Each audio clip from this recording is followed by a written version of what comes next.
Travel Service, and I want to welcome you.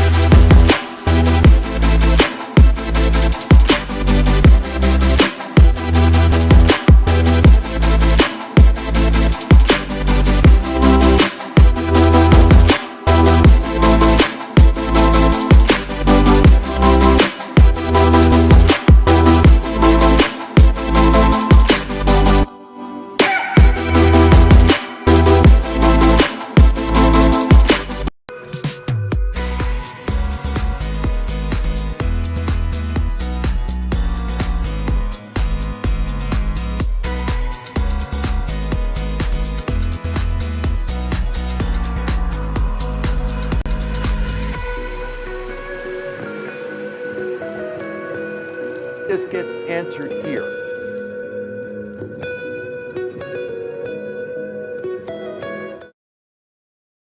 Good afternoon, Evolution family. Today is Wednesday, May 28th, 2025. It's a little bit after 3 p.m. Pacific time. I'm Jose Elaborate of Archer Travel Service. I want to welcome you to the Wednesday Facebook training that we had. This is the original programming, right, Amanda? This is the first one out of the gate that we started. And today we have a good one. Today we have a really good one. So let's get to it. Let's go to the next slide as we go across the universe. Hey, Amanda, how was the training today at 1 p.m. for Disney?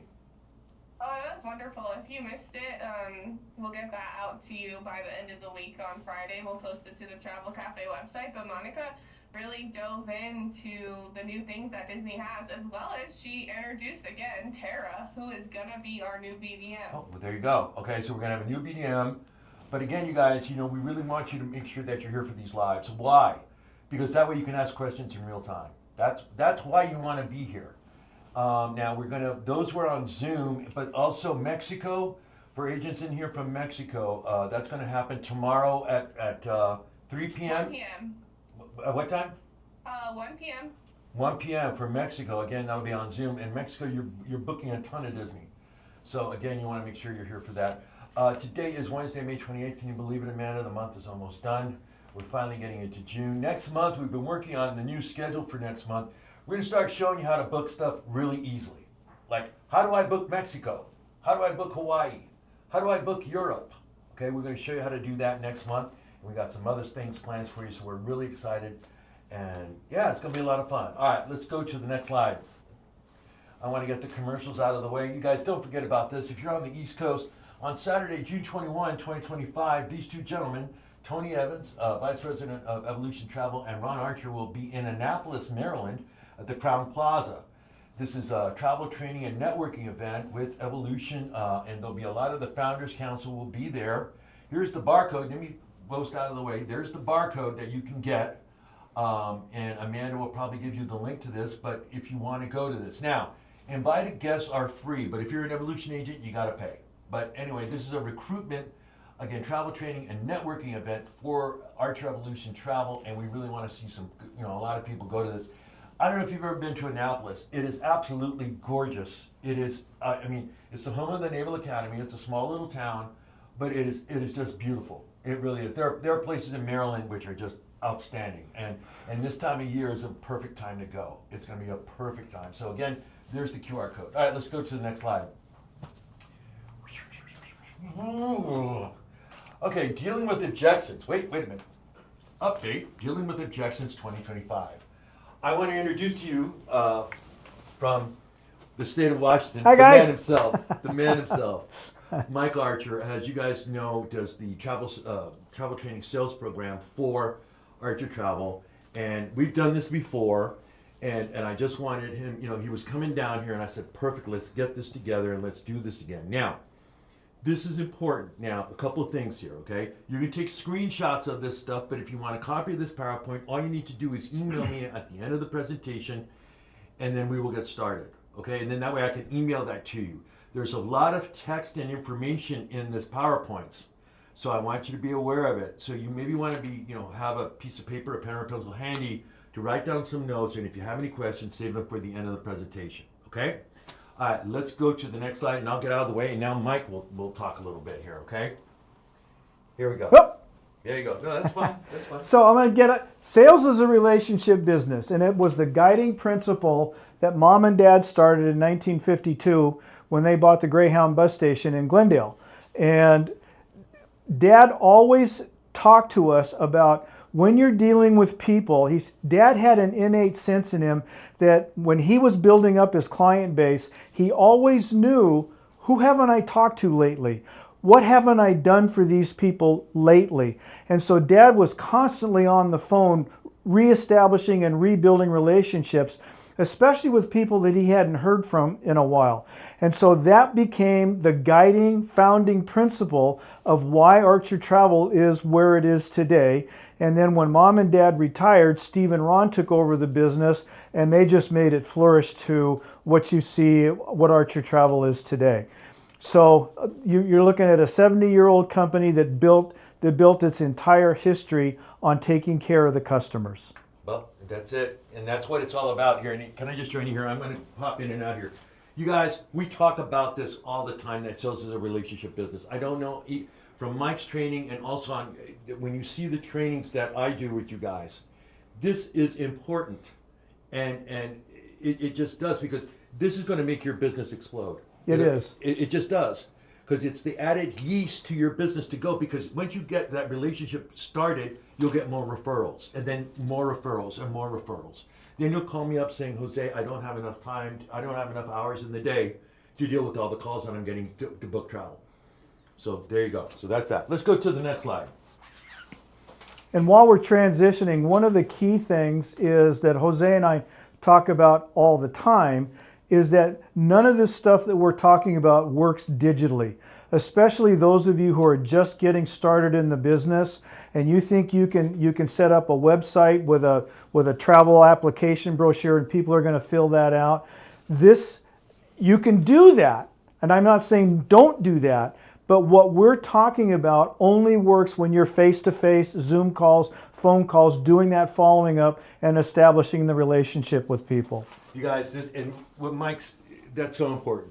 I'll show you an example. I'm working with a new agent, okay? Brand new agent. I said, here's how you do that. So what is he, because I emailed them the qualifying list, and I go, that's not what that's about. Don't do that. You're making your client work for you. That's when you sit down and introduce you. That's the very first part of the conversation, right? Is the meet and greet. Then you're going to talk back and forth. When do you want to go? What do you want to see, etc. Don't cut corners. If you cut corners, it's not going to work for you.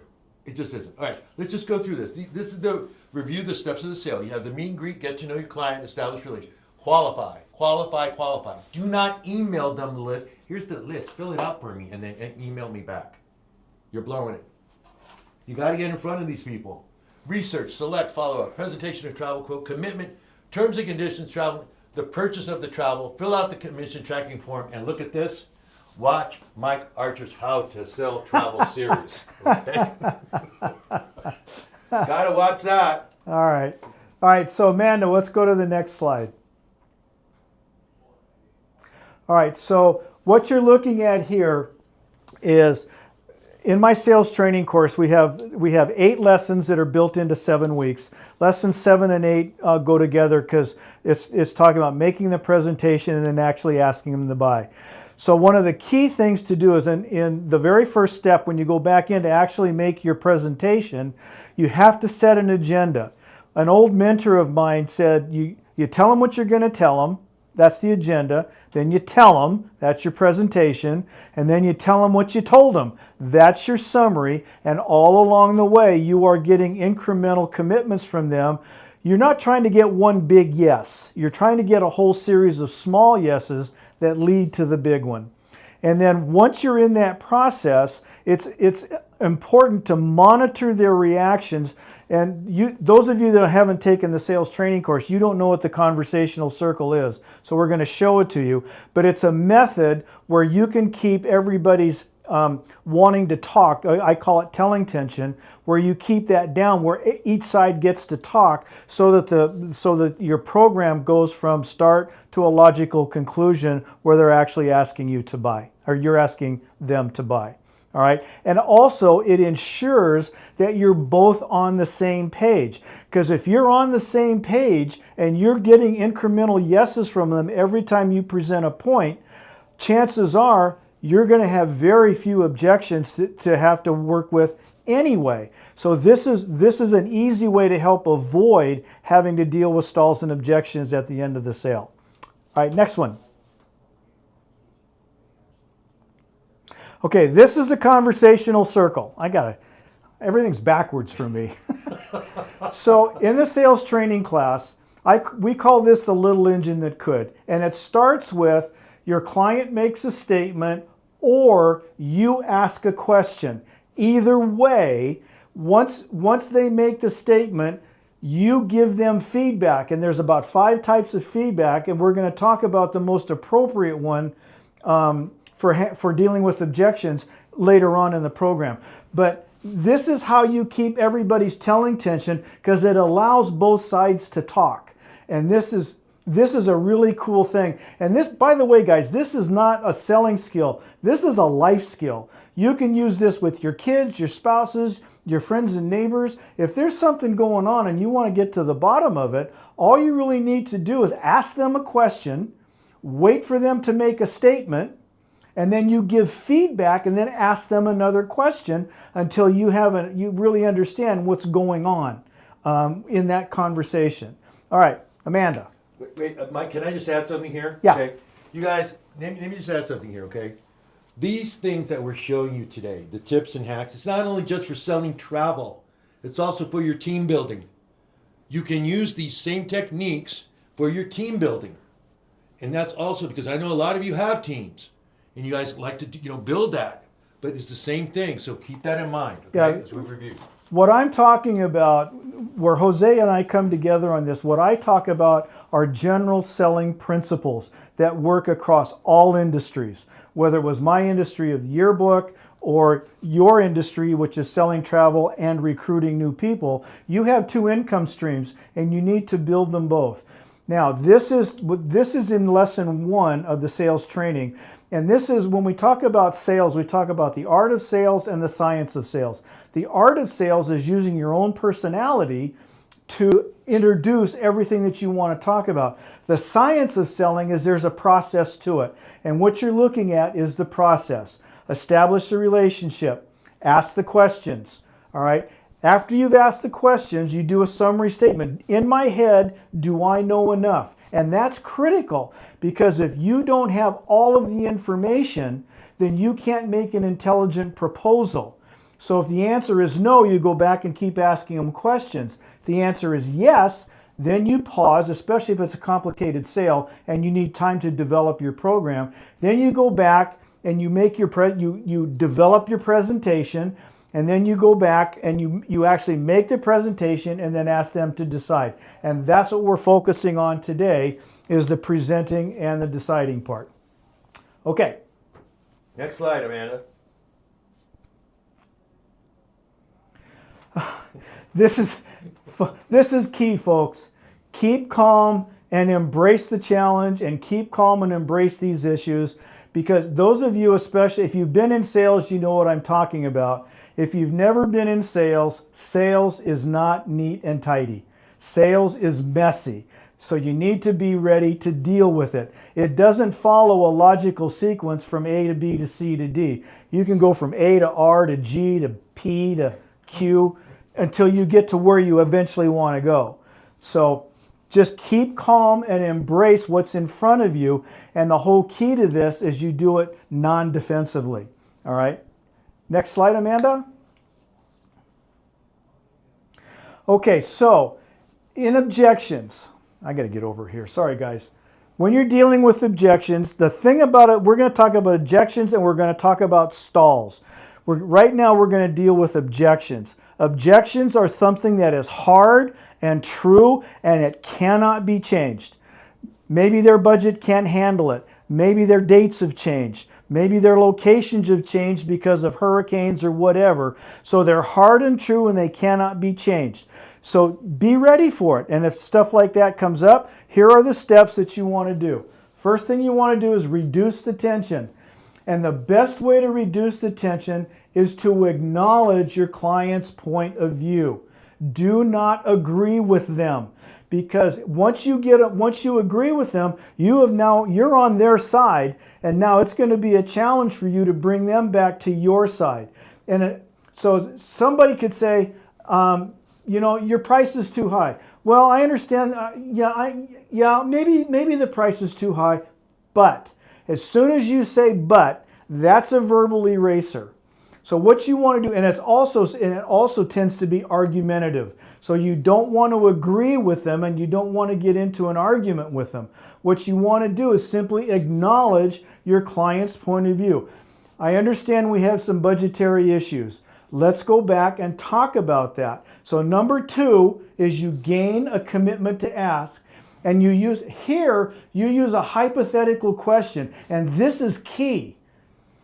If we can resolve this one issue, are there any other concerns or questions preventing you from moving forward? You have got to nail them down. Is this the only issue, or is there something else? Because if they say no, and then they come back and tell you, oh, wait a minute, there's this one other thing, they don't want to do that because it makes them look like they're either foolish or a liar, and they don't want to be either one of those things. So if they bring up a second thing, say, okay, now we've got this we want to talk about, and this we want to talk about. Is there anything else we need to address? Nope, that's it. Perfect. Now you go to number 3. You resolve the issue creatively using the conversational circle. So it could be, okay, what are the items in the budget that you think, that where are we out of whack on the budget here? And Jose's gonna talk to you because that's a specific thing that's travel issue related, and we're gonna talk about that as one of the specific objections. And Jose's going to go into that a little bit deeper. So you resolve the issue creatively, and then once you've done that, once you think you've done that, you need to ask, where am I going here? Right here. You need to ask for a confirming response. Do you understand what we just talked about it? Do you agree with it? Are you okay with it? Because you need to make sure that you are moving forward, but you're doing it non-defensively, and you're doing it in a way that lets them know you're on their side. This is not a push-pull. This is not something where you're butting heads. This is something where, hey, I give a rip about what's going on in your life with this trip. I want to help you. This is how you do it. And then once you have gotten those confirmations from them, then you ask them to buy. If you've truly isolated the concern, you just ask them, okay, hey, we resolved this thing or two? Yes, you have. Okay, how are you feeling about working with me now? Now, those are my words. You can use whatever words you want. I'm a very low-key sales closer. I'm not one of these hard guys that, gets up in your face. So you can be as hard-nosed or as low-key as you want. I'm very low-key. So I just, okay, we've taken care of this. Is there anything else? Nope. Great. Should I get out the credit card form or whatever your next step is? Should we pull out the credit card form and lock those dates in for you? And then and at that point, you want to ask a question that is only a yes or a no answer. Yes, I want to buy. No, I can't buy. Or no, I don't want to buy. And then that opens up, and so you go back to the top of the 4-step model. Okay, we're still not on the same page here. And you just keep repeating this process until they either kick you out the door or you've got a sale. One of the two. So, and this is the basics right here of how you can resolve. I call them resolving objections because I don't want to butt heads with them. I have a problem that I need to deal with. I want to make sure that we deal with that together where you're happy with the resolution. Okay? So, Amanda, would you go to the next slide, please? Now, a stall. I want to talk to you a little bit about stalls here. The biggest reason you will lose a sale is because you leave the timing of the buying decision up to the client. So here's how that works. So you've gone through your presentation and they go, what do you think? And they go, you know what? I just need some time to think about it. An objection is hard and fast and true, and it cannot be changed. A stall is some nebulous reason that they have no idea of why they're not going to buy. It could be, and I've had this happen to me in the yearbooks. They're just using me to get a better price of the company that they were working with, and I refuse to play that game. So they may be taking what you're selling them, what you're showing them, and they may go onto the internet and try to get that same deal for themselves. So they will try to stall you and say, yeah, you know what, let me study this for a minute and let me get back to you. So stalls, don't leave the timing decision up to them. Okay, and here's how you do that. You acknowledge, I understand, this is a big decision. How much time do you think it's going to take? Well, first I would say, I know this is a big decision. What are the things that you're going to be considering? Maybe I'm here right now. Maybe we can get those resolved. Nope, I just need additional time. Okay, great. How much additional time do you think you're going to need? Oh, I'm going to need a couple of days. Perfect. Today's Wednesday, or Wednesday? Mm-hmm. Yeah, today's Wednesday, 3 o'clock. How about if we meet together again on Friday at 3 o'clock?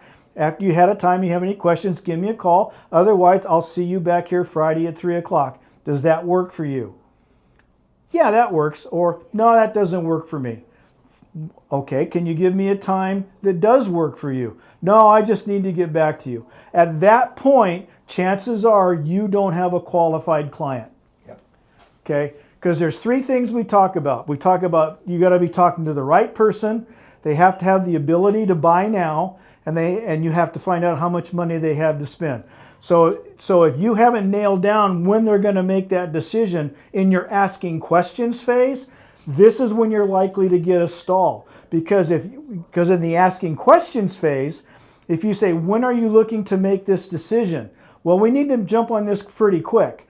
And I say, okay, great. So then I can bring that up at the end when they say they need more time. So, well, okay, I'm confused now. You said you needed to make this decision pretty quickly. So you see where I'm going with this. This is a matter of using all of your skills throughout the entire selling process to help you minimize the risk of getting stalls and or objections that you need to deal with. And in any event, you're going to get them no matter what. Just deal with them non-defensively. Cheerfully is better, and then just go from there. Let them know you're on their side. That's the key. Okay. All right. Thanks, guys. All right, so I'm going to bring Mike back here in a few minutes, but just touching on what Mike said. Now, you guys know that I train you guys to have sales elements on all your bookings. That's why we do where the deals are. That's why I'm constantly telling you that everything is on sale. If you apply that to the booking, and you have to take charge of the process, like Mike says. Don't leave it up to them, because you guys know that the majority of our bookings are timely. They are maybe 24 or 48 hours that they hold on, because what? The air changes. The air is constantly changing. So what you quote your client, all right, when you do your final presentation, say, Mr. Client, I can hold this for maybe 24 to 20. Then we have to make a decision. Now, if you are the genie that you are and you make the dreams come true, then it should be there. With the sales element, that's like the little extra carrot frosting on the cake. And you guys know it. I mean, come on. I'll show you an example. Royal Caribbean has $600 off on bookings, $800 on the holiday weekend this last weekend. So it's out there and available. Why would your client go to some internet, cruisesatsea.com? Who are they? You have a 75-year-old travel agency behind you in the Los Angeles market. You work with all the brand BDMs throughout the entire company. You guys, we put you in front of them whenever there's an issue. So if you sell yourself and sell what you do, you shouldn't have these objections. They're like, well, no, it's too high. Well, okay, if it's too high, then I'll show you how to solve that. Here's the 6 most common objections. We're going to go through these. We haven't decided yet, or we're just not ready to book. Don't fall for this. You guys do this. You guys call me up going, oh, they want to go to Europe, but they don't know when they want to go yet, and I'm going to go over there and talk to them. What do you mean? Well, they're looking for quotes, but they don't know when they want to go. They're not ready to book. I haven't had the chance to speak with my partner about it yet, right, Mike? Right. This one in sales. Well, I'm going to jump in here real quick. In the sales training course, we talk about the 3 most important questions you have to ask. One is people. You have to be talking to the person who's going to actually make the decision. Number 2, you have to know when they're going to make this decision. And number 3, you have to find out what their budget is. If you don't ask those 3 questions somewhere in your interview, you are not a salesperson. You're a storyteller. Yep. That's all you are. And you're not going to get the information you need to give them an intelligent quote. And that's all I talk about. Intelligent quote. Not a quote, an intelligent quote that they're going to buy. Yeah. Because that's your job. Yeah. Okay, I'm out. And you guys, and again, this happens one-on-one, personal. Don't, if you send that email, oh, here, just fill out this list. You're making them work for you. If somebody emailed me a list, you need to answer these 25 questions. I'm like, I don't have time for that. What, you don't have time to call me and talk to me? So, again, get on that. Now, again, I haven't had the chance to speak with my partner about it yet. This, I don't care what sales you're doing, whether it's real estate, cars, auto, this is important. The decision maker. It's more than we're planning on spending, okay? Mike just said about the budget. And I know that's always hard for you. I know when I was a new agent, that was hard for me to go, oh man, I gotta ask them how much they want to spend on their trip. But you can ask this, okay, you want to go to an all-inclusive resort in Cancun. What star quality do you want? Do you want 5-star, 4-star, 3-star? That can put you in the right area, okay? We can't afford it. I'm going to show you how you can afford it. We decided not to go. This can be various things, family emergencies, medical family stuff, just we couldn't do it. But that's still good. Because like Mike said, if you're still on their side, they will refer more, they'll come back to you. They will come back to you if you follow up with them. Okay? What happens if your client goes dark and won't return your calls or emails? We're going to talk about these 6. All right, let's go to the next slide. I'll do one slide and then Mike will do another. Now, this is where some text comes in. Now, if you just joined us, again, if you want a copy of this PowerPoint, just email me at the end of the presentation. I can get this to you, okay? We haven't decided yet, or we're just not ready to book. Let's go to the next slide. Here we go. How do I deal with this objection, Jose? All right, so the best way to respond to this objection is to straightforwardly ask what part of the quote is leaving you with questions. If you properly qualified them, there should be no questions here. They may not know offhand, so make it a multiple choice section. Is it the hotel? Is it the length of the trip? The inclusions and excursions that you may have offered? Is it the price? How would I handle this? First, by using the feedback of acknowledgement. How I would handle this is by using the feedback of acknowledgement, which gives me the opportunity to tell them I understand that it's a hard decision. Then I would follow up with the question of where their hesitation might lie. Okay? Let's go to the next slide, and Mike can bring this in. Here's another way, the response. Go over there. I understand this can be a difficult decision. Often when people struggle with deciding whether or not, it's because of one of 3 things. And this is a classic selling technique. What you're doing is they're offering choices. Maybe it's the destination isn't right, the inclusions don't seem to be adequate. Is this something or is it something else? You always want to ask that, is it something else question.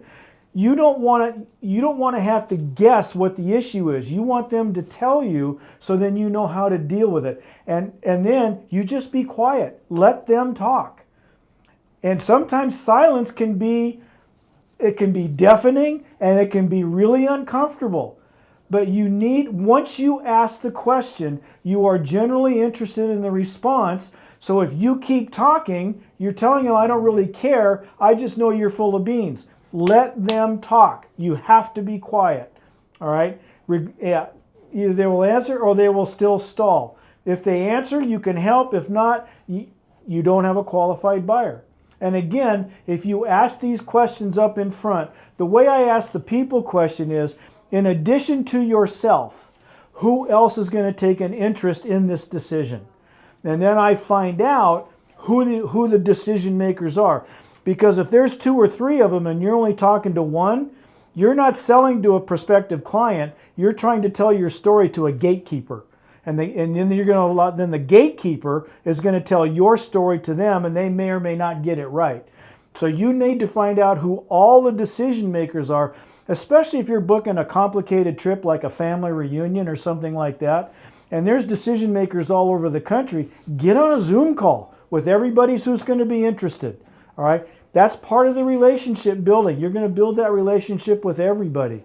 As an example, the sports travel director, Keith, and I are working on a huge project for a golf group, but they're not going till September of next year. but we're already working it. We already know who the decision makers are, and they're coming into our office on Monday to do all the final paperwork. It's that simple if you set it up properly. It's all about setting stuff up. It is. And you know what? What Mike is saying there, okay, remember, you're dealing with time-sensitive stuff. The quote's only going to be good 24, 48 hours. You got to let them know about that. You got to let them know, do I have all the decision makers here? Because it's time-sensitive. And I have a sale on top of it, which is going to end on that Friday. I can save you $800 on a Royal Caribbean cruise. I can save you $300 on Carnival. I can save you on Norwegian, etc. Okay, number two, I haven't had the chance to speak with my partner about it yet. Again, they are wasting your time. And that's one thing you guys know that I don't like when you guys spin your wheels. My job is to make you not spin your wheels as much and make more commission. And I just hate it when you guys are like, oh, it's been taking me 3 weeks to end this booking. I'm like, 3 weeks? No, it has to happen closer and 4 or 5 days tops. Okay, so firstly, you will want to narrow the chances of hearing this objection by setting up a follow-up date at your first consultation. This should be standard procedure. Okay, Mr. Client, this cruise booking for Norwegian Cruise Line, I have this sale, which is until Friday. Today's Wednesday. I think I might be able to get it out till Saturday. Why don't we meet on Friday with everybody together? And I'll show you everything that I have for you. But if you didn't do that, or you did, and still the response that you want, you'll want to set up a time when you can circle back when both clients are available to talk. Now, sometimes you got to go, oh, we missed it. Yeah, Bill, my husband couldn't make it to the Friday meeting, and can we meet next week? Well, I'll see what I can do. I'll see if I can extend that sale, and you can extend the sale. Why? Because everything's on sale. Everything is on sale. Everything. Every book, I don't know why you guys call me, I'm looking at Apple Vacations, I go, there's a sale on. Did you see it? There's buy one, get one. Oh, I didn't do that. Why not? It's right there. What's her name? Susan was here last week at ALG. There was a ton of stuff for sale. Use that. Okay? All right, let's go to the next one. Here's the response for number 2. Here you go. Continue on this. Okay, so we dealt with this before. At the end of the asking questions phase, make sure you understand who are the decision makers and try to get them into your presentation. We covered this. If they're out of town, set up a Zoom call. If they don't want to do this and just want to hear it alone, you've got a gatekeeper, not a qualified client. Yeah. We dealt with this in the last slide. Don't let. Okay, let's go to the next slide. You take this one. Here we go. This is go that way. It's more. I hate this. It's more than we were planning on spending. All right. So one of the things that's the asking the people the money question. Have you budgeted? What have you budgeted for this trip? That's the way I would use it. But there's a lot simpler ways that are travel related. Like Jose mentioned, you want a 3-star, 4-star, 5-star. That will kind of narrow it down. Well, you're trying to figure out initially going in, do they have a Cadillac wish list on a Volkswagen budget? That's what you've got to find out. And so by asking them those questions, because a lot of times what they're going to say is, well, you just want to know how much money I've got so you can spend it all. I go, well, no. What I want to do is I want to give you the biggest bang for your buck. I want to make sure that you have the best trip that you ever have in your life, because then you will come back and use me. I'm always selling myself first, and then I'm selling my product.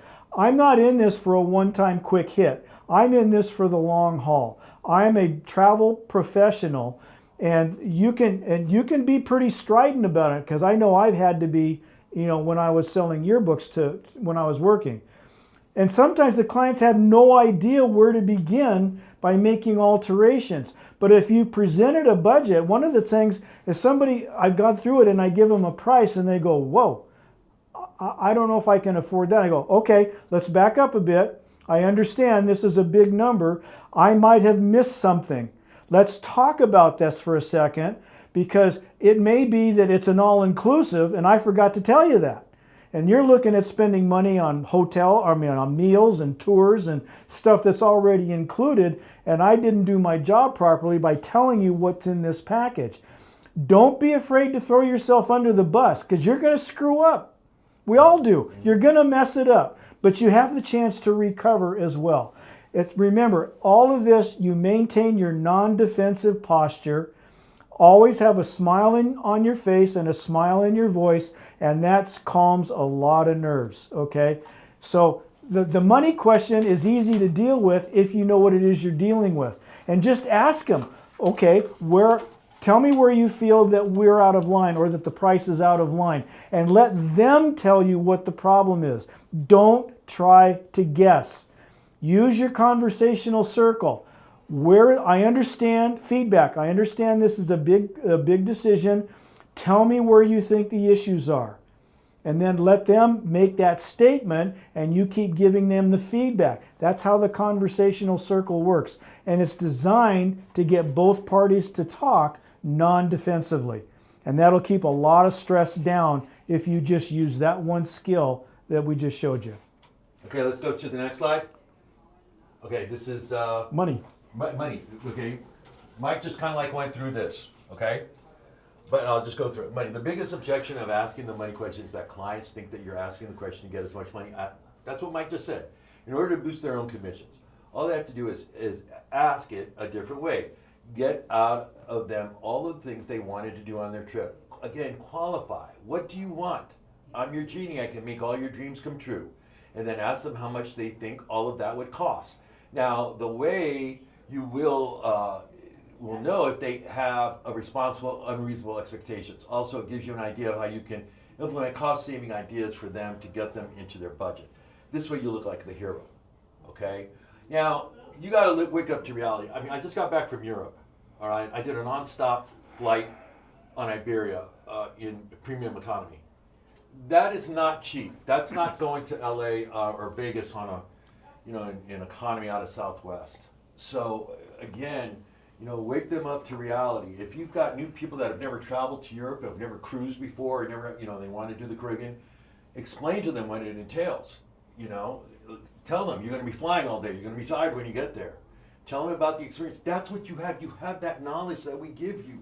Share that knowledge with them, right, Mike? Yep, absolutely. Tell them. Then that makes you look like more of a professional. You've been on the cruises. You've been on Carnival and Royal and Norwegian and Princess. You've been on these. Explain them what it entails. You guys, it's Disney Week. All right? I told you the other day, people don't know what Alani means. What is that? Comments room, tell me what that is. Here, engagement. Tell me what that is, comments room. Alani, the resort. Who runs it? What island is it on?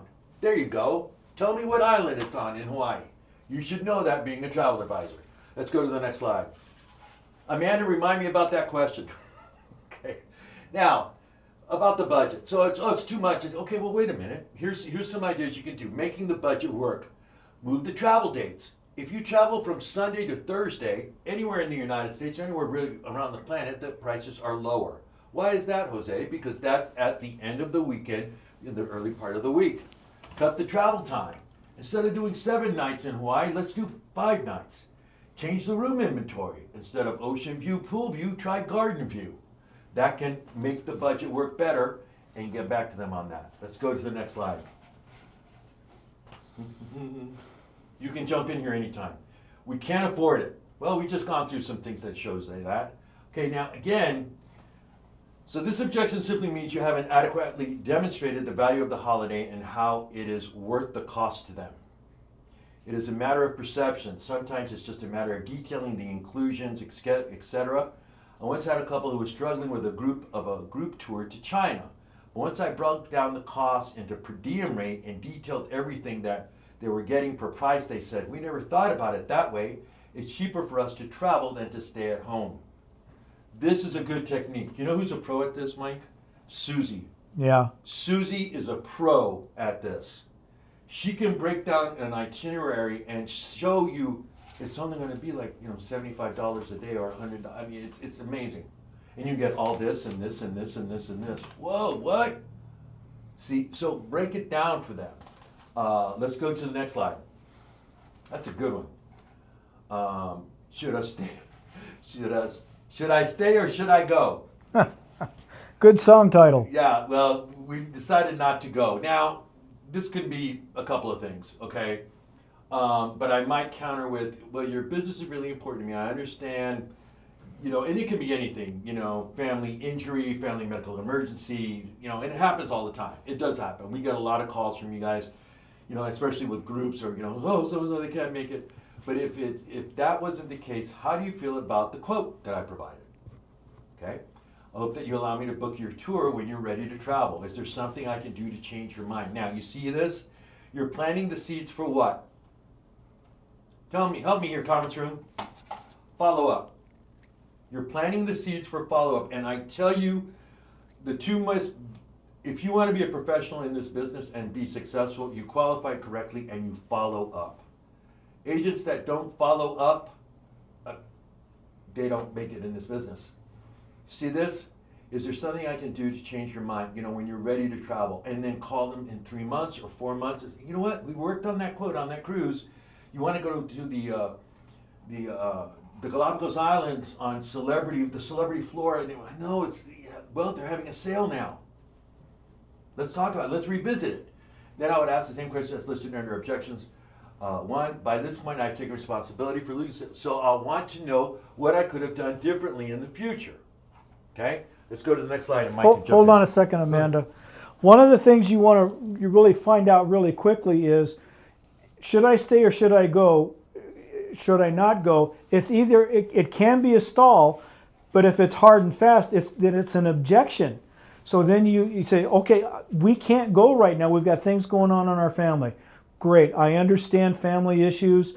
When do you think this will be resolved? Or would it be okay if I called you and say 8 weeks, 10 weeks, and revisit this because maybe things will change? You always want to put yourself in the number one position in their minds. All right, it's really, really key to do that. If it's a stall, then Jose's questions are exactly right. What could I have done? I mean, if you're just postponing this for whatever reason, is there something that I did or that I could have done better? Don't be afraid to self-criticize and get some information from them. And then the last thing you want to do, regardless of whether or not they bought from you, if you really want to grow your business, ask for a referral. Hey, I'm really happy you're doing business with us. Do you know anybody else that might be interested in what we have to offer? Or, gosh, I'm really sorry we couldn't do business today. Is there anybody in your friends that might be interested in what we have to offer them? Either way, you've lost nothing in asking the question, but it's the best way to build your business. Okay, let's go to the next slide. Now, you see, what Mike and I are telling you is you have control over this. You're not letting it up to the client, right? Right, You have control. You have already set up, I'm going to get back to you in 4 or 5 weeks to see if we can revisit this. I'm going to see da-da-da-da-da. Okay, now, I would simply empathize with them about not being able to go and just ask if they had a date in mind to reschedule. If not, then you can simply tell them that you will keep all the information on file and would be okay to call down the road to see how they are doing. Again, follow up. Follow up. Always. Always. And if they have any future travel plans, then lastly, I would ask for a referral. This is what Mike just said. I'm always a slide ahead. It's okay. I'm always a slide ahead. You know these things, man. You know these things. Let's go to the last one. Let's go to the last one, Amanda. Amanda, what kind of answers did we get? Where is Alani? Who is it? What is it? Disney Hawaii, Disney Resort in Honolulu, Hawaii, Disney Resort in Kalapali, Hawaii. Good, so you guys know. A lot of the new agents don't know, and a lot of Americans, North Americans, but tomorrow I'm going to show you, on Friday I'm going to show you the Disney, because it's Disney Week, all the Disney stuff. I'm going to show you Nat Geo, Disney vacations. I mean, it's incredible. And you really should know that, so going forward. Okay, let's do this one. Let me see if I can get over here. What happens if your client goes dark, right, and won't return your call or your emails? Okay. You definitely don't want to come across as either defensive or desperate, and this allows you to continue the relationship with the client. It could even bring them back to you. Again, follow up saying, that sale's ending on Monday, Mary and John, and I know you really want to get the kids on the Icon of the Seas, right? with that sale, that you want to go spring break of next year, and I can get it, but call me. And I don't mean to sound desperate, but this is what they wanted. You're providing them, you are the genie, you're giving them what they want. So I know, but you gotta, and something might be happening with, Jim and Mary. They might be having, the kid might have gotten an injury or something, life happens. If you are thinking, if you want to help out the client who hasn't booked with me, I'd say that being short-sighted, I'm again reminded of my favorite quote. You can have anything you want in life if you just help enough other people get what they want. Ronald Reagan. Yeah? Let's go to the next slide. I think this is the last one. Come on, sir, you do this one. Oh, so this comes back to never leaving the timing decision up to the client. So if people are ghosting you, chances are somebody's hit your website, asked for information, you sent them that packet, and then they said, and Jose's absolutely right, why would I want to answer 15 or 20 questions to give you information when you haven't taken the time to call me? You're just the same as some nameless guy out there sending out phishing emails, and that's not what the purpose of this is. When you get an inquiry, and instead of sending out the digital question form, get their email and get their phone number and call them and say, I got your inquiry, I want to spend some time with you, I have some questions to ask you, this will take about 15 or 20 minutes, when would be a good time to set up that call?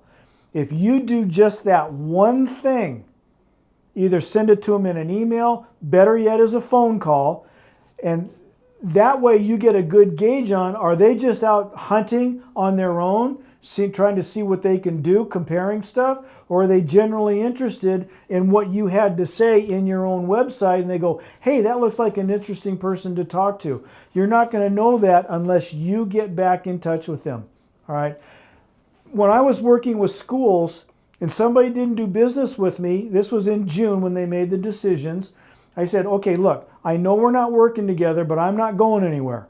I'm here for the long haul. Would you be okay with me calling on you next November and setting up a time to talk about yearbooks for the following year? Because yearbooks is circular. Every year they got to renew. And who knows, they might have had a good year this year, but maybe next year the company they were working with changed reps or they screwed their book up. I don't know what the reason was, but I can't tell you how much business I got just by keeping them in the pipeline, even if they didn't buy from me. So there's nothing wrong with being in the number 2 position and say, I understand you're working with a travel agent you really, really like. Would you be okay if I sat in the number 2 position if something ever happened? And that's exactly how Keith and I got this huge ladies golf tournament. The travel agency closed, and one of the ladies had used us in the past and called us and said, hey, would you be interested? And we said, you bet. And that's how we got their business. That's how you grow your business. Referrals and constantly following up. In yearbooks, I had A clients, B clients, and C clients. A's were my hot ones, B's were the ones I had to work on, and C's were my long-term projects that I was or wasn't going to get because there were some reps out there that was as good as I was, and I was never going to get their business. So I put them in the C's. But I knew people out there that were hot and wanted to change. You've got to go find those people. That's the part of selling that people don't understand. You have to go find them. Don't wait for them to come to you. And that's what your team is for. Let your team help you build the relationships, build up your client base. Okay? So that's it. I got to get off my soapbox. All right, so there we go. So that's that. Let's go to the next. Okay. 4 key steps to convert an objection to a booking. Listen, you guys talk too much sometimes. You don't listen enough. Listening is so important throughout the entire process, right? It is. It just is. The person that controls the conversation is not the person doing the talking. It's the person asking the questions. That's who controls the conversation. And the single biggest skill in sales is listening. That's the single biggest skill you can bring to the party. Okay. Use empathy. Remember, you're not defensive. You're part of them. And again, I go back to this, the importance of follow-up, what Mike just talked about. You know, okay, I understand. You know, your mother's ill. You got to cancel the cruise. You're not going to be able to. Can I come back to you in 3 or 4 months? Let's see where we're at. Or even if they say this, because this has happened, and I've had agents do this. Well, you know, the client says, you know, I found it cheaper. I'm going to find it with, you know, booking cruises on the Caribbean, and they've never been on a cruise before. And the man, yeah, because I'm the man, I'm gonna, here's the credit card, blah, blah, blah, blah, blah. And then they come back, right, and the wife goes, geez, we didn't have a really great experience because we didn't know what we were doing. We've never been on a cruise before. You know, it's not just flip-flops, shorts, and tank tops. There are dress-up nights. There are party nights. There are all-white parties. There are red parties, etc. That's where your knowledge and experience as a travel advisor, because you've been on those cruises, you share that information with them. Confirm and respond. And repossess, okay? Reposition yourself. Like Mike said, come back and if you do that, I've had one agent say, yeah, they booked with this one agent, and I tell you what I tell you, you guys are the EMTs in travel. I'm sorry, you're going to get calls in the middle of the night.